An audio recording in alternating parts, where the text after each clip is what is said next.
Hey everyone, how's it going? So hello and welcome, and thanks for joining the webinar today. We want to wait for everyone to join. There are a few people still joining, so please post in the chat and let us know where you're calling in from or where you're webbing in from. I'll also ask a quick icebreaker question to all the speakers. I'd love to hear from you about what your actual workplace experience is, good or bad, and how it completely changed the way that you think about employee experience. So there is a poll question, and the poll question is, which stage best describes your organization's employee experience today? And your choices are, we have it clearly documented. I'm going to throw this in the chat. We have initiatives, but they're disconnected. We are actively redesigning the employee experience, or we're just getting started.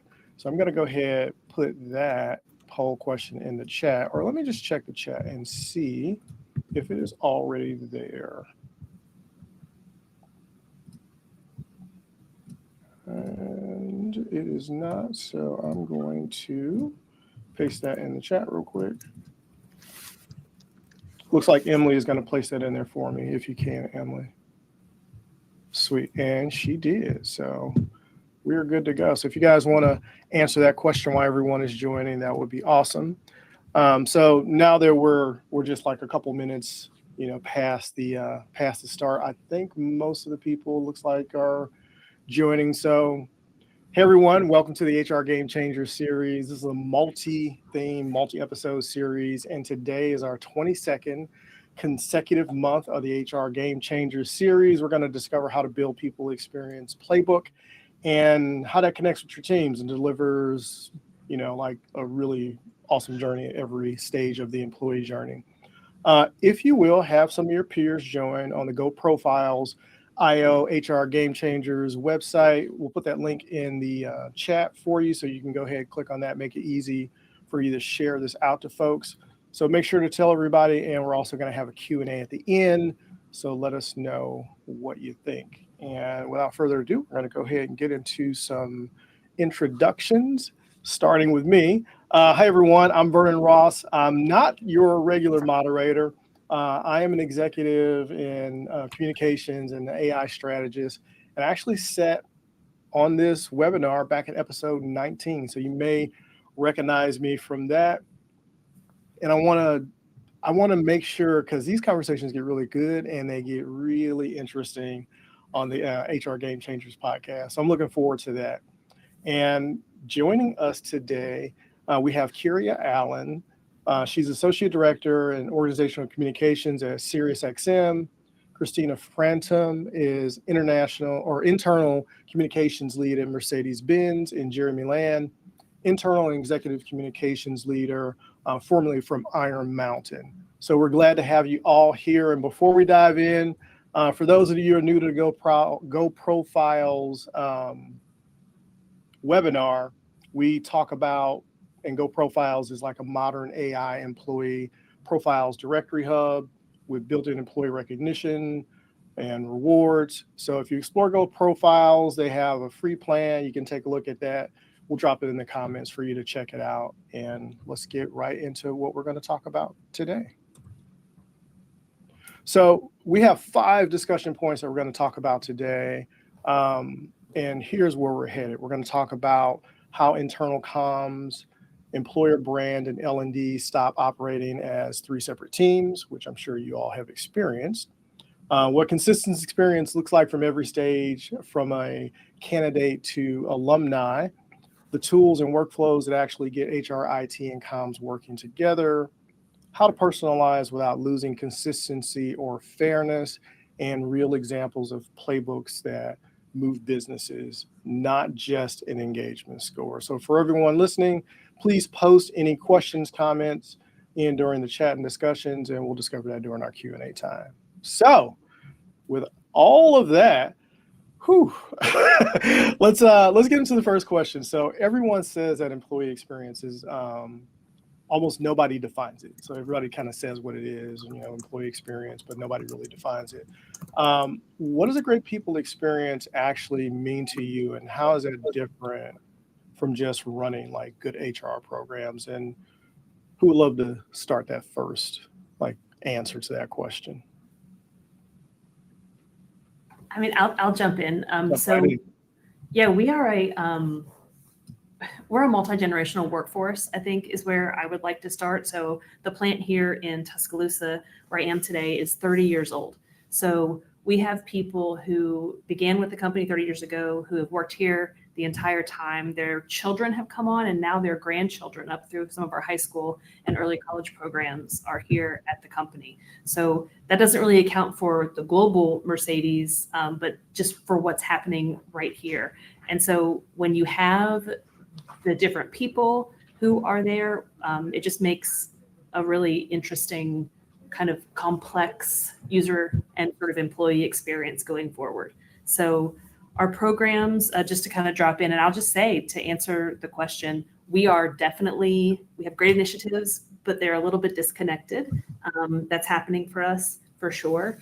A larger and stronger issue is how to keep, we're recruiting, we have team members who are here on site, and then we have people who are in our retiree program.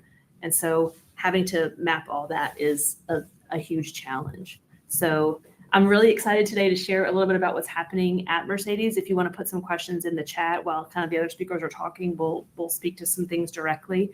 And otherwise, we'll just continue to add to the global, local, and sort of national conversation. So I'm looking forward to it. Jeremy, I would love to hear what you think. Yeah. And I will say I'm currently in a consulting role, and my experience has kind of touched on everything from tech to manufacturing to operations. And one of the things that I see, I was thinking about this question in the sense of like, what's a takeaway that can kind of change the way that the people here are thinking about it, is I have seen so often that organizations tend to start at the top with something big, aspirational. People experience means this to our organization. To me, success comes when you flip that and you really understand what those individual employee groups need, and you start uncovering where those interactions are really happening, and where, for instance, a manager is the entire universe for an employee, and you're able to ask yourself, are we really empowering our managers to be able to create that best experience? And you start finding the small things that can really make a big difference. And then you build up to what all of that adds up to. I've found that to be really powerful and effective, especially, Christina, you can probably relate to this, especially if you have a workforce that is sort of in different locations and different styles. If you have warehouse workers, you have people sitting at a computer, you have people out in the field, you're able to kind of start doing that math. And if you aren't doing that, that's such a great place to be able to make real immediate impact. Yeah, no, that's a really good point. Kyria, I'd love to hear from you. Yeah, it's Kyrie, like Perrier. Kyrie, I'm sorry. I keep saying Kyrie. That's okay. I know it's once you get it, you get it. So, hi everybody, I'm Kyrie, and I am at SiriusXM, and yeah, I mean, I think it's an interesting situation. So SiriusXM, and many folks don't actually know this, we are a very large company that has other brands that are a part of it, whether we've been acquired. So we do also have Pandora. We have a company called Aswids. We have SiriusXM Media and Simplecast. And it's really fascinating, I think, from not only an internal standpoint, but also external, that folks aren't aware about this, especially from an internal standpoint. So I think that right there kind of, sets the stage that we didn't do a good job of change communications during, an acquisition that had happened, especially with Pandora. And so what I've been trying to do, I recently stepped into a dual position role where I'm doing both internal communications as well as our employer brand. So really positioning what our narrative is externally on our LinkedIn. We have what we call our Life at SiriusXM Instagram. So it's about, internal culture and things of that nature. And part of that is building this connective tissue or connective story about us being, more than just satellite radio. But it starts internally, and even folks internally aren't really recognizing, like people still say like, I work for Pandora or I work for, AdsWiz, where it's like, you work on Pandora, but you work for SiriusXM.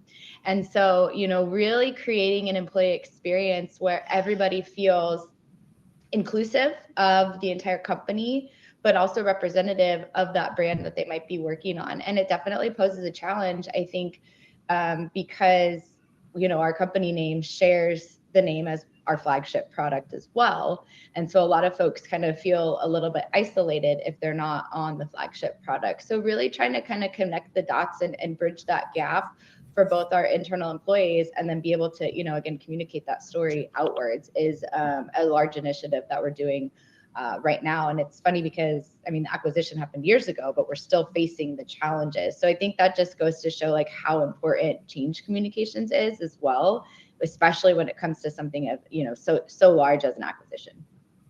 Yeah, that is really interesting that you bring that up. So do you think that, and this is kind of for all of you guys, do you think that's more of a culture problem, or like an operationals problem, or a combination of like leadership, culture, and operation, maybe not problem, but challenge? Mm-hmm.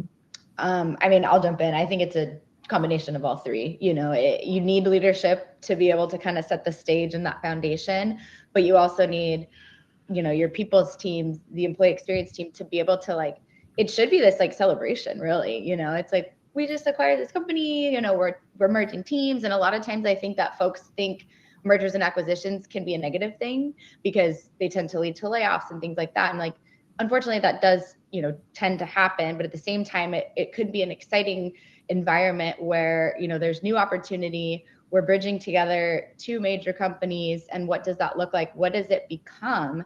And I think that's where we're having challenges, is that wasn't really thought of. It was just two very different companies, Pandora being very tech, and they were based in Oakland and, Northern California, where it's very tech centric with the provided, curated cafeterias, and you got free lunch and all the fun techie benefits. Whereas SiriusXM is old school radio, and it's well, we have vending machines and we have to pay for our soda. So how do you put that together? And I think it's a combination, like you said, Vernon, of it does need to be leadership. It does need to be the culture team and operations, because there needs to be that alignment, I think, across all departments, all organizations, to find that path forward as one united front. Yeah, Christina, with you working with Mercedes-Benz, it's a huge company, lots of divisions all over the world. Do you find that the employee experience for Mercedes is a culture problem or a culture challenge, or is it more of a leadership kind of operational issue? So for us, I think, comms people in general, I know kind of we're here to focus on HR, which is super important, but comms people tend to be batted back and forth between marketing and HR. And sometimes we're in the HR department, and then sometimes we're on marketing. And depending on your product, that sort of Venn diagram where your customers and employees cross, sometimes that's a huge cross section. Sometimes it isn't. So we're in luxury automotive, and so it's probably smaller than some. But at the same time, part of our employee incentive programs, depending on where the level at the institution or at the organization is, you have a vehicle that you get. So your employees are your customers are your employees, and sort of back and forth. So for us, it is it's a topic and sort of an issues problem. And I think that our HR department, because we're global, even though we have local sort of focuses around kind of the region and then kind of the state level in the US, it's really about understanding how you can directly connect your HR initiatives to bottom line. So HR is more than just headcount. HR is more than just, employee benefits and how are we dealing with retiree and benefits, and what are the new hire onboarding, what is, the best way to sort of get our healthcare benefits communicated in. There's so much more to it than open enrollment. and sending out your mug or your T-shirt or whatever you happen to be receiving in the mail, sort of for that incentive. We give away hams at the holidays and turkeys. We have that. We just celebrated our 5 millionth vehicle, and we thought backpacks. We're doing 140 years at Mercedes globally. We're doing jackets, and so you have these programs that go forward. The problem is, I think that it's very difficult to prove what isn't happening. So comms and HR both prevent a lot of problems. If you have a solid internal comms program and a solid HR department, what they're doing is they're preventing so much more. What is it? An ounce of prevention is worth a pound of cure, I think is the saying. That's so true in our industry and in our fields for sure. And so in that work, we have a hard time connecting it directly to the bottom line outside of headcount or outside of what that benefits dollar is. And so really learning where you can, because the products do a great job, the marketing people do an incredible job at that. And so learning a little bit from our marketing colleagues, don't kick me off the call when I say this, but figuring out how to sort of monetize the people side in a way that's positive and saying, this incentive program, this engagement number. And we have the opportunity to do that with our social media numbers and with our the programs that we're using. We need to be able to justify the money we're spending on this endeavor. Like long gone are the days of, it's a feel good thing and we're enjoying this and we're sending out the T-shirt because it feels good. No, I want a QR code on the tag of the T-shirt that people have to scan so I can see exactly who got one. And we have to connect those dots. And I think HR sometimes can lag a little bit behind some of the other areas and departments. And when you don't have a number and you're not directly connected to the bottom line, your incentives don't get deprioritized. No, that makes perfect sense. So Jeremy, right before we move on to like the talent acquisition question, I think you're in a unique position because you're consulting and you got a really wide breadth of experience. Yeah. How do you tell when a company is getting this right? A lot of times it's a little bit of what Christina was saying of figuring out how to tie it back. I think that is actually one of the big misses a lot of times is at the very beginning, doing the creative and operational work to be able to say, this is what we are going to measure, and this is how we are going to gauge success. I was recruited into Cognizant, which is a 350,000 employee Fortune 200 tech B2B company. They had only just started to create an internal comms team. They were 25 years old. They were launching their first intranet. And I was recruited to essentially be the editor-in-chief of their intranet. And very quickly, obviously, I started preaching the gospel of just because you put something on the homepage of the internet does not mean 350,000 people saw it, let alone absorbed it or did anything with it. We need to create multi-channel campaigns, the basic kind of stuff. But what started happening was when people started asking for numbers, we were able to say, okay, X number of people saw, engaged, all of your usual stuff. And really quickly, I was going, well, is that good? Would that be better if it was 10,000? If it was 10,000 more, have we done something better?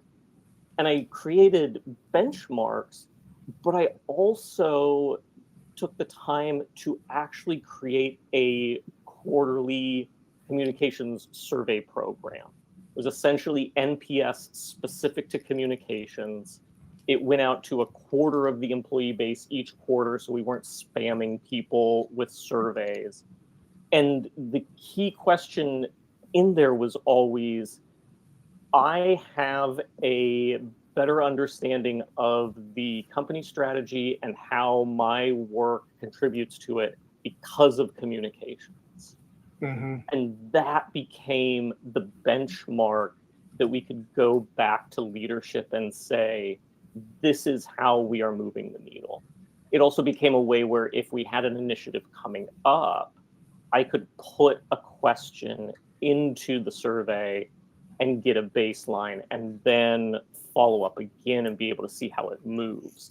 So a lot of times, as strange as it sounds, it comes down to kind of that nitty-gritty work and doing the communicating up and over and around to be able to make sure that companies understand what you're measuring and why and how you are tying it back to success. And once I put that in place, it was a lot easier to be able to make that decision. Yeah, that is really interesting. That's an interesting perspective. It actually brings us right into the next question about talent acquisition, internal comms, learning, people ops, employer brand. I mean, you've got 5 teams, and basically what you kind of described is you were doing a little bit of each one. Why do you think it's like built that way? And why does it seem like that convergence of those 5 roles all into one seems so urgent right now with companies? I think it's because it's what we are good at. It's why we are able to get a paycheck for our unique set of skills. Comms people are connectors. We should be connectors. Vernon, the topic that we were just talking about of, is it an operational or culture problem? A little bit of it is the illuminating to your stakeholders and the rest of the company just what you can provide and offer. When you're thinking about change comms, it's being able to go in and say, everybody has seen what these change comms look like. You can put together the greatest plan in the world, and everybody is still getting the email that says, we are excited to tell you about the new synergies that are going to allow us to be able to reach blah, blah, blah, blah, blah. It's having that ability to come in and say, I can help guide you on how we are able to offer something unique, how we are able to tie the programs that we have and are coming up to those initiatives and the change that is coming. And so I think it all kind of falls on us because that is our superpower. Yeah. And I think I'm so excited about the rolling survey, Jeremy. We've never done that, and I've never done it at any of the global institutions. There's this whole idea of like, we're all taking this together and it's survey time. But I love the idea of kind of segmenting your audience and doing a rolling survey and creating a little FOMO maybe, and being like, and getting the conversation like, did you get the survey? I haven't gotten it yet. And sort of having this moment. So amazing. Because really quickly, I'm sure everybody on this call almost has run into this. It is that question of being in silos. Comms goes to HR and says, please, please, please add these 7 questions to the annual employee engagement survey. And HR says, like, no, we already have 38 questions that we need to ask. And I was going to mention this. I mean, this was it was not that many years ago, but it feels like a million years compared to the tools that we now have to be able to do snap surveys and be able to take that pulse really quickly without having to build an entire program out of it as well. No, yeah, that's interesting. So Kiri, so question for you on this. What, Jeremy just mentioned it about the 2 teams that are talking comms and of course, HR for communications. Mm-hmm. But what do you think as far as like, where does the handoff usually break down? Is it those 2 teams or is it somewhere else?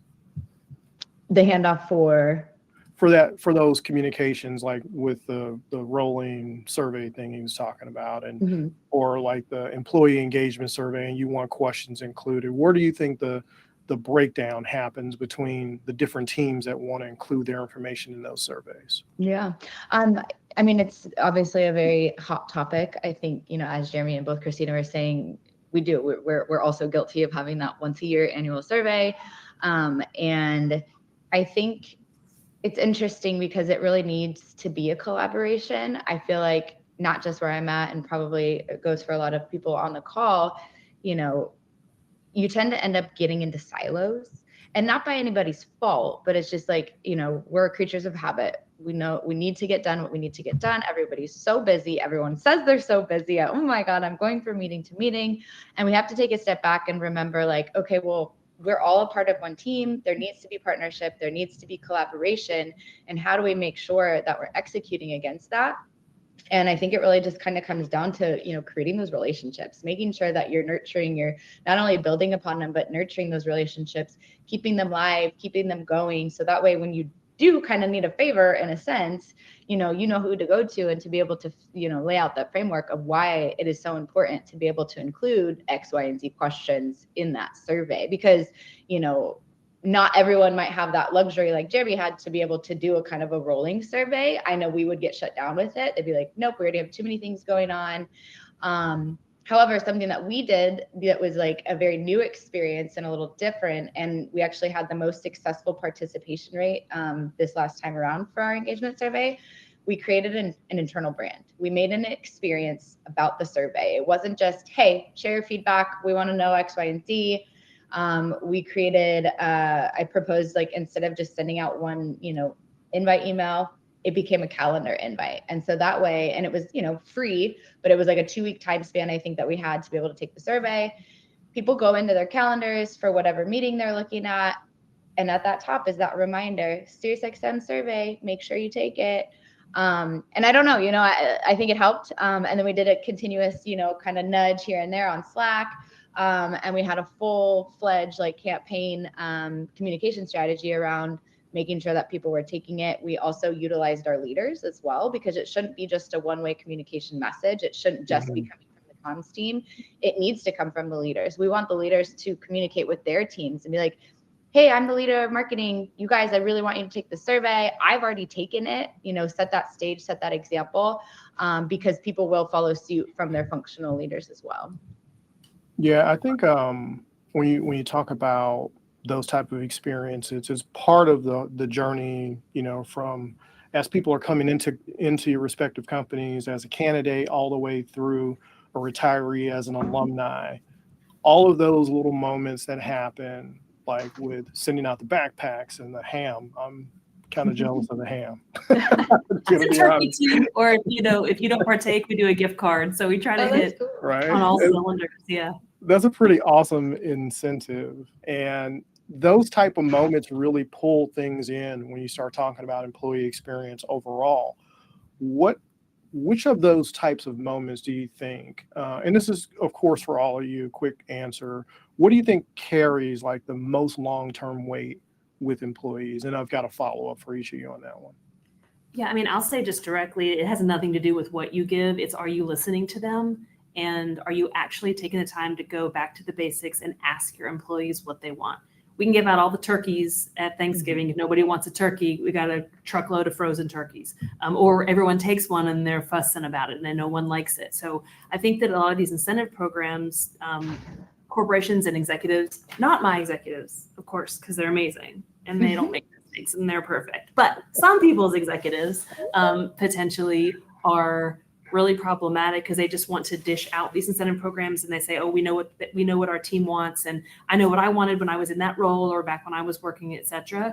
And so I think the really important thing to remember is ask your team what they want before you do anything. Do those surveys, do those focus groups. You can use a multiplier if you're at a larger organization, but really make sure you ask. And then just to really, because they're not on the call, I will say that the place where stuff breaks down for us, it's legal. Can we just HR and comms come together and blame legal? Can we all agree? They're the ones who always muck things up. Our legal team is great and we work really hard with them, but a lot of times, because we're such a highly regulated industry, we get tripped up a lot with that department. I hear you on that one. Did you two want to contribute to that, or you think that was good? I can chime in. I think what carries the most weight, and I'll go off of the example we were speaking about with these surveys, is what comes out of that survey. We keep saying your feedback is going to shape the next direction for the company.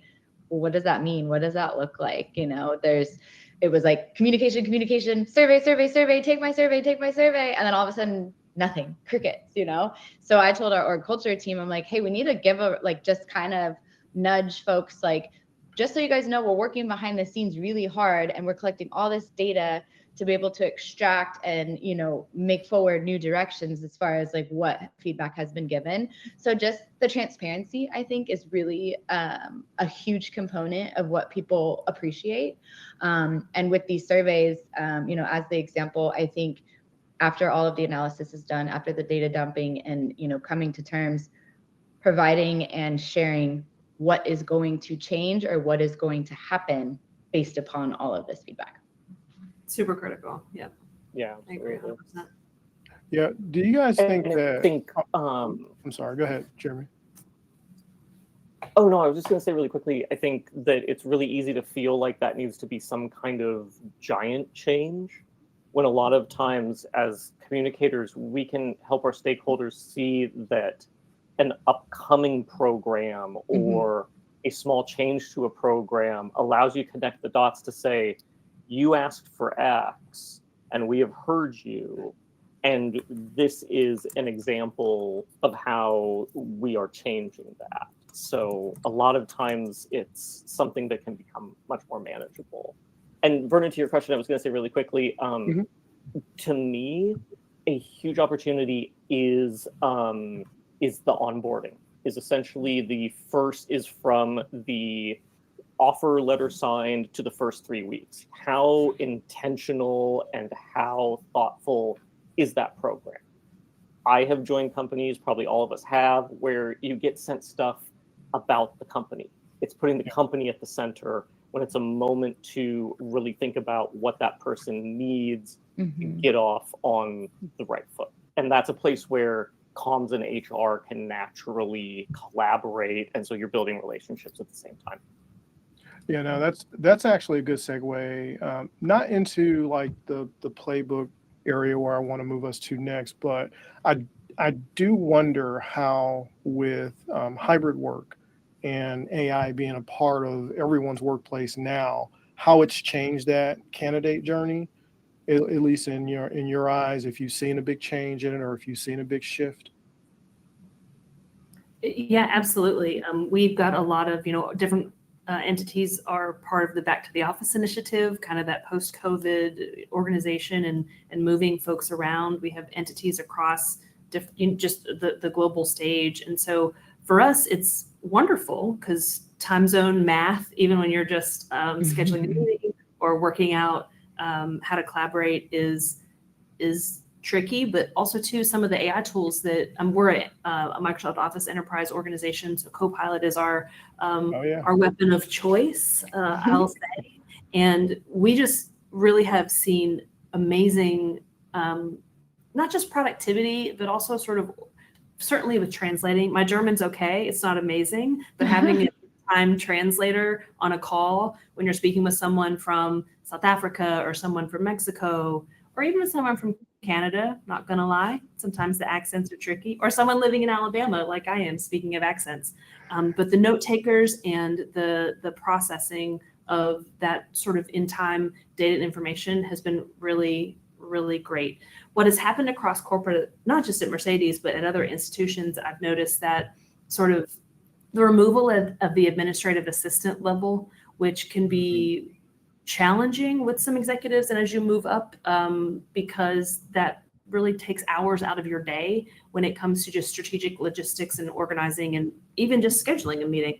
And so AI has brought that layer back in for us in a way that's been really wonderful. And so we've appreciated that across the organization. So now even our admin assistants have admin assistants. They're AI agents that are working to support those endeavors. And it speeds things up. It speeds things up for sure.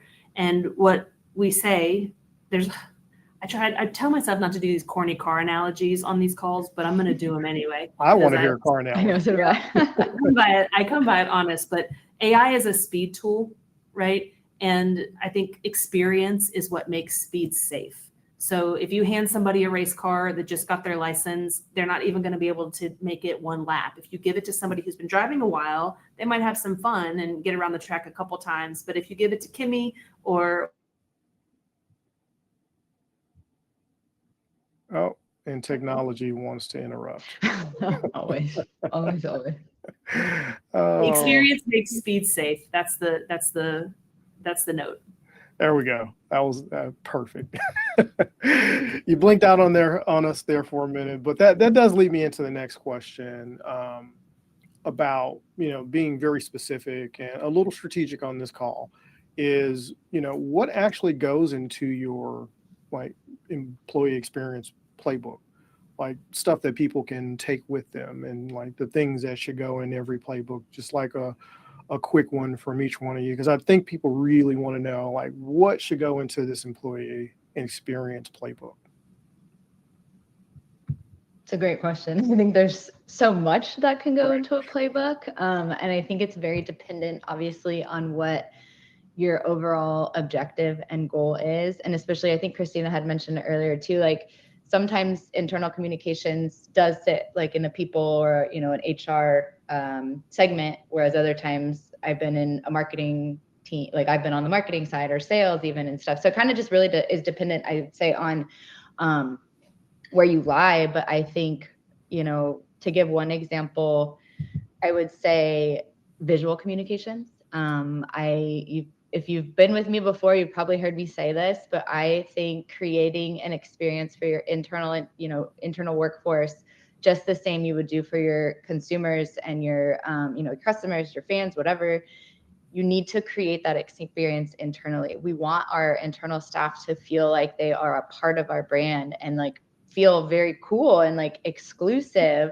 And you would think that SiriusXM had that, but it was, not the best. So we worked on elevating that and like really creating these like mini micro moments of experiences. And like, it doesn't have to be just one overall brand. Like I said, for our survey, we did a micro brand for the survey, and we've done that for a dog fooding thing. We were doing some beta testing on a new app and things like that. So just creating these like fun visual communications, because especially in a, where people are sitting all over the world and maybe we're remote or maybe you're in office, whatever the case may be, people love visuals. They really, it's a famous quote, picture says more than 1,000 words. Like, people are visual learners, and especially in a day and age where people are served content on their phones, on their watch, on their computers, on their TVs, in their cars, like literally everywhere you are, you're getting served some sort of content. So, to make things simplistic and memorable, and I like to say snackable, anytime you can help with a visual asset is something that I think needs to go to a playbook. So sorry, that was long, but. No, that's perfect. That was perfect. So Jeremy, what do you see going into an employee experience playbook? Because you've got great experience as a consultant in multiple organizations. I'd love to know what your thoughts are on that. Yeah, and I'll echo what Kyrie said about if it's hard to take a one-size-fits-all kind of approach. It really does vary across organizations. But one thing that I have seen a lot is clearly defining the communication expectations at each level, both up and down. So much of that is kind of left to individual teams. Maybe somebody has moved into a people manager role for their very first time. The amount of support that they get really varies. And so if you are able to take those overall principles of your employee experience and take that down a level and say, as a frontline employee, whatever you call it, this is your expectation of what you will get and what you should ask. And then to a manager, a director, all the way up to the C-suite and the CEO, just to show that sense of everybody is connected to this. Like, if you are in marketing, your CMO is expected to do these things down and this up to the CEO, same as a first-year manager is. It's also a great stress test to see where there's just sort of unexpected misalignment within your company. Because when you start proposing those things, you start bringing up conversations where somebody goes, well, our managers, their communication ability really varies across the board. And that was a light bulb moment for me when that happened, to go, oh, what they need guidance on is how many tools they already have and know-how that they have, but they're thinking of communication or supporting their employees as something much bigger and scarier, and they need to be giving TED Talks or something, when it's like, no, here's like a quick 5 things that you can do in, your weekly meeting, and that helps. So being able to put that on paper is kind of like a force multiplier.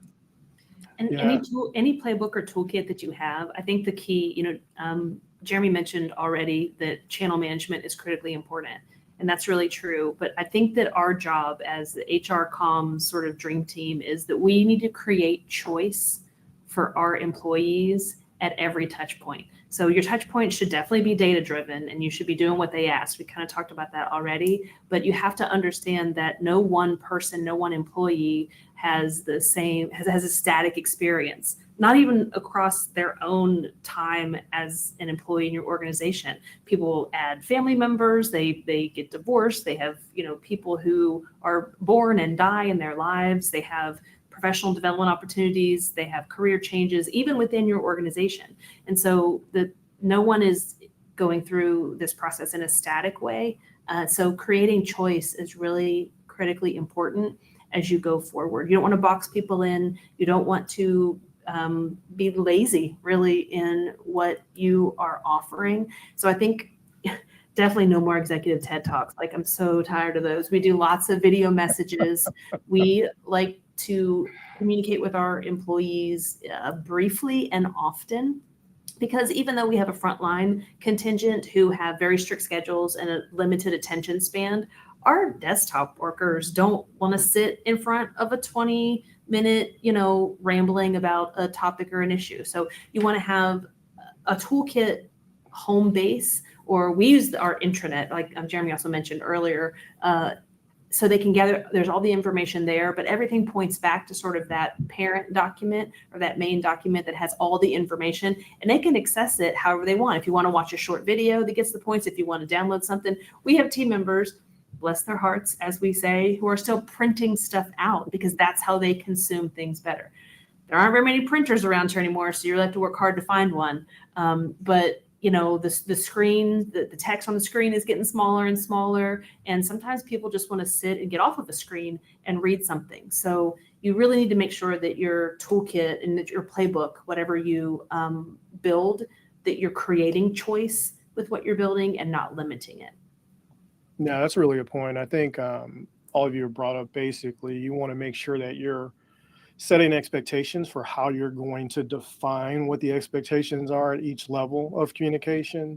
And that really leads into the next thing I wanted to talk about, which is the people, the process, and the technology. Because you've all mentioned, how you bring people into this whole employee journey and this whole employee experience over the course of their career.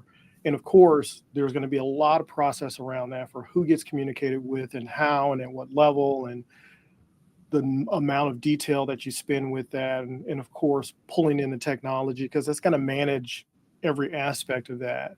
The question is, how do you balance that so that you're not leaning too heavily on the tech, but you're also keeping the people experience in mind and making sure that you have a clear process defined when you're mapping out this playbook? So I'll just say we have done something as a company as recently as this week, that we have combined our HR department and not our comms team, not our legal team, but our IT department. So we are now people and enterprise technology as a combined group. So tell me you're AI forward without telling me you're AI forward, telling me that we have a future where we are going to be managing agents along with people. We're an innovative company for sure. We make beautiful vehicles, but we're also like a mini engineering firm, is what happens here at Mercedes. But we, in terms of people, processes, and technology, we have fully embraced it. It's not something that's new with AI. We have had robotics come into our assembly shops and onto the factory floor. We have been reskilling and upskilling team members that have been doing this kind of work for the last 30 years here in Alabama and the last 140 years with Mercedes. The wonderful example I love is that there used to be this job called a door knocker upper. And it was before alarm clocks were invented. Like, it was often like young people would come around in the morning when you're getting ready to get up and go to work, if it was before dawn at a factory shift or something along those lines, a mining shift, and they would knock up your door to wake you up to get you, or the sun to get you ready for your shift. So those were door knocker uppers. It was a thriving, business. In my mind, it was like little boys in caps, with jingling, coins in their pockets, like making all this money doing that. Well, the alarm clock was invented and it completely eradicated that entire little industry, right? And so the same thing is happening. AI is definitely changing the workforce for sure. It's getting rid of a lot of processes and sometimes jobs. It's also creating so many. We have agent developers, we have people who are doing the work in comms, in marketing, in HR, and in legal in ways that we didn't even have that probably, I would say 5 years for sure. I would even say 1 to 2 years ago. Like, we're on the forefront of this. And so we are combining it, we're leaning into it, we're not running from it, but we're also being very intentional, and we're being slow and methodical with how we are going forward to make sure that they're the best decisions for our organization. We're also not a software company. I mean, not to be critical of some of the other more fast-moving folks in this particular area of artificial intelligence.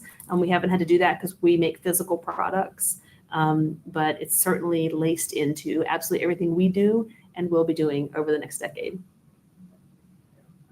Yeah, Kyrie, how have you seen that play in Sirius? Yeah, no, it's interesting to think about because, with AI, we do have to be intentional. Like Christina said, we really want to be mindful about it as well, because with the AI resources and tools, as a company, we have been very strategic in the way that we want to roll them out. And so we've done kind of slower rollouts, if you will, against the different types of AI tools that we're bringing into the organization.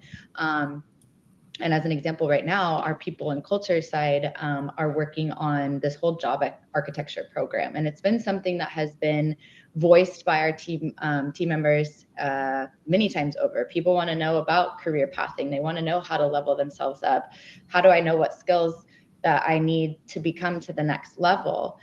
We actually just had one of the people and culture leaders share a presentation with us, and it's really neat because we are a part of the overall people and culture team, so we kind of get to be little beta testers for this new technology that they're going to be instilling.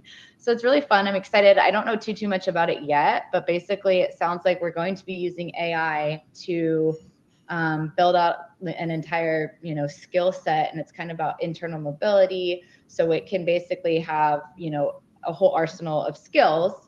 And then it will match to everybody, Jeremy, you're great at this. Christina, you're great at that. Vernon, you're great at that. Carrie, you're great at that. And then also provide where you need to up-level yourself in order to get to that next level. And where that kind of comes in with, like, obviously people and communications is we're going to be the ones to help communicate that out. How do we tell this story? How do we get that buy-in also? Because we really want people to know that this isn't going to replace, managers. It's not going to replace your human touch points and things like that. And we don't want folks to think it's going to be completely dependent solely on AI, because that could be pretty scary. What if it gets something wrong? And, knowing that there is that balance between humanization versus the robot, and kind of building that all together. And in the communication side, it's taking that and creating that narrative and making sure that people understand, like, okay, well, why are we doing this? What does it mean for me? And what do I need to do? And I think, as communicators, we'd probably all come back to those types of questions. And so that's kind of where we are as one example. And I'm excited to see, where this program leads and, how this technology can help us grow as individuals and as a company together too. So Carrie, I'm sorry, we just did that. We are 2 years into a belting program. Okay. And people seem to really like it. So Great. white belt, your AI white belt, AI yellow belt, whatever it might be. And so the marketing department made a really scary robot squirrel that is our mascot. No disrespect to that probably that 20 meetings that went into that, but we didn't want to be scary robot. And so they made a robot squirrel with these glowy blue eyes that actually is scarier than any sort of humanoid robot. But the idea is that, you're trying really hard to work at this new skill. So everybody has the opportunity to level up no matter what your job is, no matter what your work is. Even just to have the same language. I think with AI, people are confused. We're learning a new language, and all the folks in IT are like, hello, like we've been trying to ask you guys to get on board with this, and now you have to. So they're early to the game. Some of our folks in different departments are a little bit later, but we're all doing that leveling up together. So it's not exclusive to like one group or one department. And people seem to really be responding well to it, except the squirrel. Nobody likes it. Yeah, as a recovering marketer, yeah, I get it. I probably would have went with a squirrel too, but maybe not the laser eyes. That's funny. So Jeremy, Kyrie and Christina have brought up something when answering this question. I really think that leads into where I want to try to wrap this up is employee personalization. All employees seem to want this, personal connection to the employee experience. But organizations need to be really consistent and fair with how they issue out this personalization for executives, for frontline workers, for middle managers, for even just like admins on a team. How do you think you can balance the personalization and deliver that at scale? Yeah, I'll say first of all, I think I love this question because I think it's something that we are all still very much figuring out right now. I think anybody who has a buttoned up answer for it is probably not thinking about it as fully as it should be. The one thing I will say, I would love to hear what the other panelists are sort of doing within their organizations right now.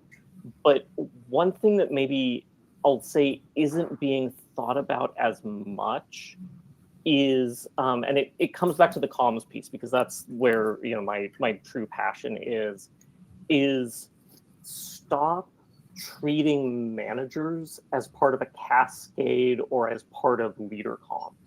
Start thinking of managers as a unique group that is vital to that ability to personalize. They're the ways of trying to take a single message from the C-suite down to everybody, down to the front line.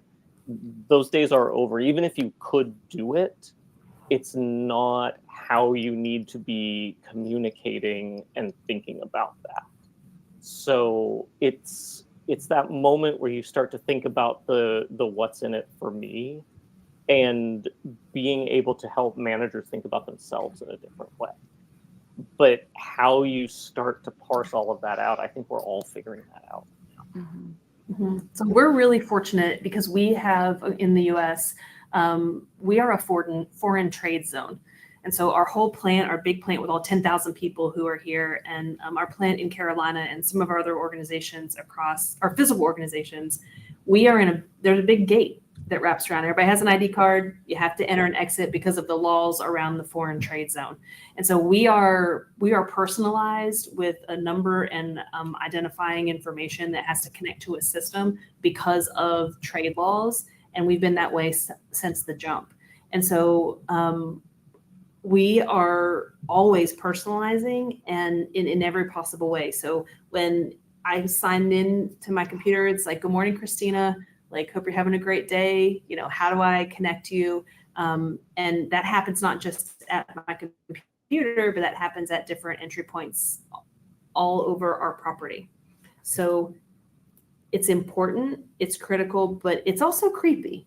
If, there was that Tom Cruise movie I'm trying to remember where you're walking by and the ad comes up Minority and it's something. Report. Minority Report, right. That's what we're trying to avoid.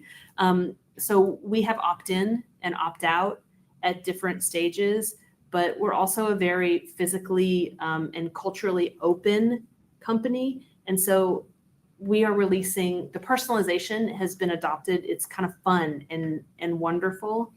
And it hasn't crossed the line yet of being invasive. We don't have ads on the back of, digital ads on the back of bathroom stall doors yet. Our marketing team wants it, but we're holding off on that line.